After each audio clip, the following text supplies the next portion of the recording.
Et salut à tous, c'est Monsieur Apple, très heureux de vous retrouver dans cette nouvelle vidéo et comme vous avez pu le voir dans le titre, je vais vous expliquer pourquoi il ne faut pas installer tout de suite iOS 13. Vous allez comprendre très rapidement. Vous êtes prêts? C'est parti!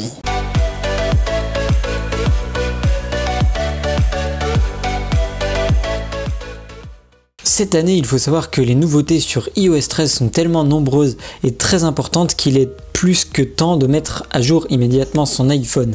Mais ce n'est pas une excellente idée si vous avez un appareil qui n'est pas stable. Il faut savoir que iOS 13 est disponible à partir de l'iPhone 6S jusqu'au dernier iPhone qui vient de sortir.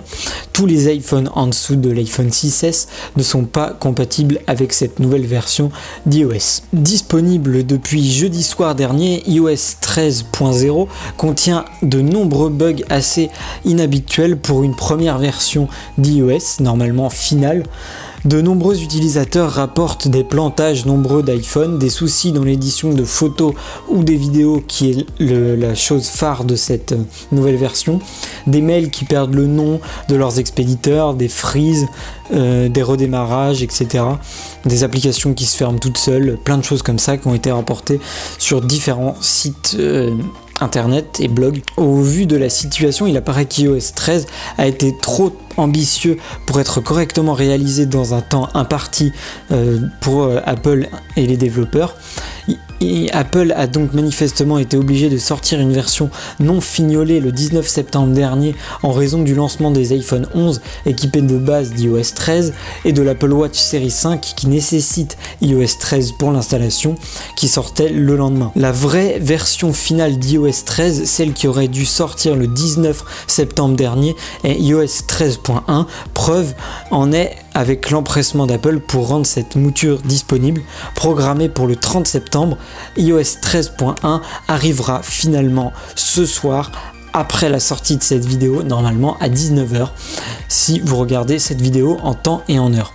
Alors que les X.1 sont publiés habituellement fin octobre et non quelques jours après la sortie de la version officielle de iOS. Il faut savoir également que ce soir sortira iPadOS 13, la sortie décalée d'iOS et d'iPadOS n'étant pas sans problème pour quelques applications.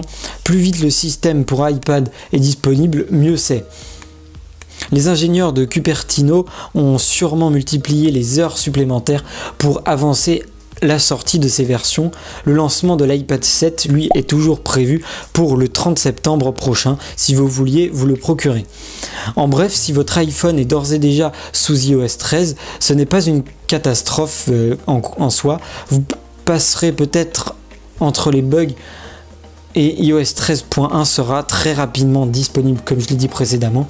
Si vous n'avez pas encore mis à jour votre iPhone et que vous ne voulez pas vous frotter à d'éventuels bugs dans les prochains jours, n'hésitez pas à attendre la version vraiment stable d'iOS qui devait sortir tout à l'heure normalement. Outre des corrections de bugs, ils ne sont pas tous éradiqués non plus, hein. Il faut bien s'attendre à encore des versions pas très stables jusqu'à la fin de l'année. iOS 13.1 apporte quelques fonctionnalités supplémentaires, notamment la section automatisation des raccourcis et le partage de l'heure dans l'arrivée de plan, ainsi que de nombreuses icônes aussi pour le volume par exemple, parce que vous savez maintenant que le volume c'est sur la gauche du smartphone, enfin l'affichage du volume, donc il y aura des AirPods qui vont s'afficher quand vos AirPods seront connectés, ou des écouteurs avec fil quand vos écouteurs seront avec fil et vous changez le volume.